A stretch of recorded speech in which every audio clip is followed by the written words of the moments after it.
Nah, selamat sore Pak. Maaf mengganggu waktunya. Perkenalkan, saya Jufanka Kristi Amara Wibowo dari mahasiswa Universitas Harapan Bangsa. Saya di sini mewawancarai untuk tugas agama pendidikan agama. Yang pertama, saya ingin bertanya, apakah hukuman mati diperbolehkan di dalam agama Kristen? Ya. Jadi kalau saya dari sisi kehidupan secara Kristen, ya, hukum Allah itu sebenarnya tidak diperkenankan. Kita mengatakan bahwa satu jiwa itu sangat berharga di hadapan Allah, ya. Di 1 Timotius pasal yang ketiga, ya, ayat yang ke-4 dan 5 itu jelas bahwa Allah itu sangat menghargai nyawa orang, ya, nyawa. Apalagi manusia kan segambar dengan Allah, ya. Kejadian 1 ayat 26 sampai ayat 27. Jadi saya itu dari pihak saya sendiri, dan saya pikir Alkitab juga ngomong begitu, ya. Nah, kalau ada hukuman mati itu berarti itu hukuman secara negara, ya, bukan hukuman dalam konteks setuju orang Islam setuju. Saya sebagai orang Islam saya setuju, karena bisa ada kesempatan untuk pertobatan, atau yang paling pahit-pahitnya itu seumur hidup, ya. Berarti Tuhan selalu mengampuni, ya Pak? Ya, ada kesempatan, dan kalau toh dihukum seumur hidup mungkin akan jauh lebih baik daripada ya kalau dihukum mati kan ada tekanan-tekanan, ya, takut, ya, dan belum tentu misalnya masalah, bahkan masalah dia bisa saja tidak mengalami Kristus. Baik Pak. Nah, untuk yang kedua, apakah hukuman mati pernah dilakukan saat masa Tuhan Yesus atau di Perjanjian Lama atau di Perjanjian Baru? Iya, kalau di Perjanjian Lama hukuman mati itu dalam konteks hukum secara negara. Jadi kalau dilihat bahwa hukuman mati misalnya hal terkait dengan zaman Perjanjian Lama itu sangat banyak sih, ya. Pontius Pilatus, ya Pak? Ya, salah satunya itu, ya, hukuman mati untuk bagi para penjahat, ya kan ada, ya. Iya, ada. Dan kemudian Yesus dihukum mati bersama dengan para penjahat. Itu zaman pemerintahan Pilatus. Tapi sebelum-sebelumnya itu, ya, yang namanya kalau dulu di PL bukan hukum mati, tapi perang dan mati. Ya, itu kalau saya perang dan mereka mati. Dan itu karena kekalahan perang. Tapi kalau di Perjanjian Baru, waktu Pontius Pilatus memutuskan hukum mati, sebenarnya yang memutuskan bukan secara agama, tapi itu secara pemerintah. Karena waktu itu kan Israel itu Timur Tengah dikuasai oleh Romawi. Nah, sehingga hukuman salib itu bukan hukuman Israel, tapi hukuman Romawi. Berarti dari hukumannya, berarti bukan dari maksudnya Tuhan Yesus, tapi Ya, pemerintahannya. Ya, Yesus mati kan oleh karena memang dianggap penjahat, ya, dianggapnya bahwa tidak melanggar agama dan sebagainya. Dan itu yang hukum bukan dari sisi tapi dari sisi pemerintah, gitu, ya. Lalu tanggapan untuk hukuman mati yang bahwa Tuhan Yesus menebus dosa kita, karena menebus dosa kita kan harus meninggal, gitu, ya Pak, maksud mati di kayu salib. Bagaimana Pak pandangannya, Pak? Iya, kalau Yesus dihukum mati dan bahkan dia harus mati salib itu sudah dinubuatkan, ya. Di Yesaya pasal 52-53 bahwa dia nanti akan jadi bahkan juga akan disiksa, dia bahkan sampai orang tidak melihat wajahnya, dan itu benar, dan untuk apa? Jadi kalau hukuman mati Yesus itu kan dia menanggung dosa manusia sampai sedemikian rupa ini. Nah, kita bertanya kembali, kalau seandainya Yesus disalibkan, manusia tidak mau. Nah, Tuhan punya cara. Tapi karena dunia, bahkan juga sekarang kita melihat akhirnya menulis bahwa Yesus mati, ya, disalibkan itu bukan ujuk-ujuk mati, tapi udah dari dulu dirancang untuk dibunuh, ya.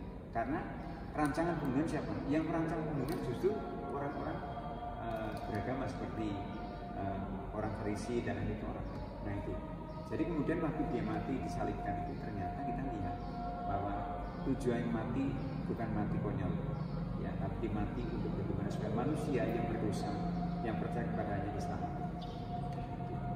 Baik Pak, kalau misalkan ada maksudnya manusia yang melanggar semua hukum Taurat, Tuhan, lalu dihukum mati, bagaimana Pak tanggapannya, Pak? Iya, kalau zaman-zaman yang dulu ada seperti pelanggarannya. Kalau yang sekarang ini kelihatannya mungkin kan sebelum berita Allah, ya, jangan kepadamu melakukan darahku dan patung dan juga yang hari Sabat, jangan nama Tuhan dengan sembarangan, hari Sabat, hormati orang tua, ya, jangan bunuh, jangan mencuri, ya, jangan zina, mencuri, saksi dusta dan ngin orang lain, ya, seperti itu. sebenarnya kalau 10 perintah Allah ini mereka dipatuhi ya, dan bukan hanya untuk menanggung orang. Kalau orang sudah mati perintah Allah ini harusnya menjadi orang yang benar-benar hidupnya diharapkan dengan sungguh-sungguh. Tapi kalau dia melanggar salah satu perintah, itu kan Yakub mengatakan 10 perintah kita hafal, tapi salah satu dilanggar itu akan apa? Akan membuat lain itu batalkan. Nah, artinya kalau pertanyaan tadi kan bagaimana kalau melakukan perintah itu kemudian ada dibunuh atau mungkin, dan bagi saya itu kayaknya itu harusnya tidak terjadi demikian. Karena kalau kita mungkin kalau sebenarnya Allah mungkin sempurna ya. Kalau sudah sampai ada apa ya, ada sesuatu yang dilanggar, tidak. Bagi saya pelanggaran tidak harus melakukan. Ya. Sudah Pak. Ya. Terima kasih Ya. karena sudah dikasih beberapa penjelasan mengenai hukuman mati. Ya. Gitu ya. Karena mungkin maksimal waktunya 5 menit, padahal cuma ingin bertanya lebih banyak. Ya. Dan juga karena takut mengganggu waktunya. Makasih, Saya ya. ucapkan Ya. terima kasih. Ya, sama. Ya. Ya. Baik. Ya, makasih. Terima kasih Pak. Semangat belajar dengan mudah-mudahan berguna. Amin, amin, amin, amin. Iya. Oh, gak bawa apa-apa ke sini. Kok sambil ya, Mbak, ya? Nggak apa ya? Gak apa-apa. Permisi, selamat sore Bu. Perkenalkan, nama saya Jovanka Pristia Manawibowo. Saya mahasiswa dari Universitas Harapan Bangsa. Di sini saya ingin mengerjakan tugas dan di sini saya juga ingin mewawancarai Ibu. Semoga Ibu berkenan untuk diwawancarai. Sebelumnya nama Ibu siapa ya Bu? Kalau boleh tahu. Nama saya Retno. Berarti dipanggil Ibu Retno ya? Baik. Bisa langsung saya kasih pertanyaan aja Bu? Boleh. Baik. Yang pertama, apakah ada dampak dari aborsi dalam ilmu kesehatan baik bagi orang-orang yang sudah melakukan tersebut, Bu? Dampak bagi si pasien ya? Iya. Yang, dampak. nah ini yang saya aborsinya aborsi apa dulu? Provokatus? Apa yang tidak disengaja? Yang disengaja ataupun yang tidak? Dua-duanya saja biar lebih jelas. Mungkin yang pertama yang tidak disengaja terlebih dahulu.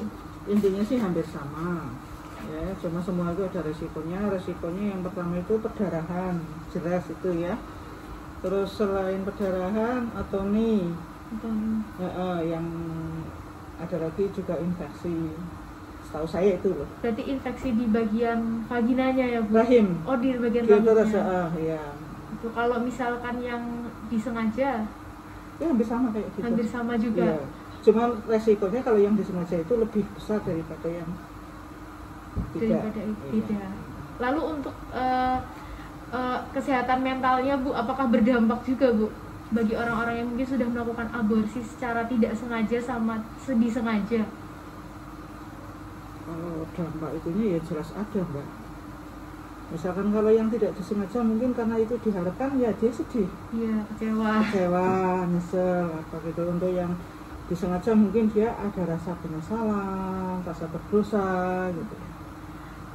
Nah, untuk yang kedua, bagaimana cara Ibu memberikan pemahaman kepada pasien yang mungkin hamil di luar nikah dan ingin melakukan aborsi?